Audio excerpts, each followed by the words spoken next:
Corona తర్వాత impact అందామా? యుద్ధాల ఇంపాక్ట్ అందామా? పెట్రోల్, డీజిల్‌ని నాశనం చేయడం అందామా? వీటన్నిటి ఇంపాక్ట్‌లో వామపక్ష భావజాలిక నాయకులు ఒక్కొక్కళ్ళు పక్కకెళ్ళిపోతున్నారు. ఏ ఇప్పటికే బ్రిటన్‌లో ఉన్నటువంటి వామపక్ష భావజాలికుడైనటువంటి కీర్ స్టార్మర్ పక్కకెళ్ళాడు. కాకపోతే వాళ్ళ పార్టీని లేబర్ పార్టీని అధికారంలో ఉంది. అదే పార్టీలో ఉన్నటువంటి మరొక కమ్యూనిస్టు ఇప్పుడు అది అక్కడ ప్రధానమంత్రి అయ్యారు.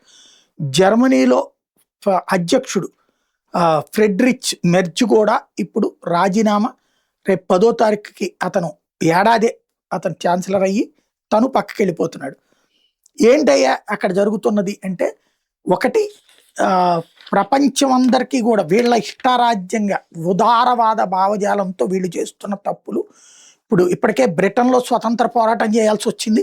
జర్మనీలో కూడా స్వతంత్ర పోరాటాల కాంక్ష బిగినవుతోంది. ఎందుకయ్యా అంటే చొరబాటుదారులతో ఆ ప్రాంతాలు నిండిపోవడం, అలాగే రాడికల్ ఇస్లామిస్ట్ శక్తుల చేతులకు వెళ్ళిపోతుందన్నటువంటి కసి ప్రజల్లో పెరిగిపోతూ ఉండడం, వీళ్ళేమో దాన్ని ప్రోత్సహిస్తూ ఉండటం వల్ల ఎదురవుతున్నటువంటి ఇబ్బందులు.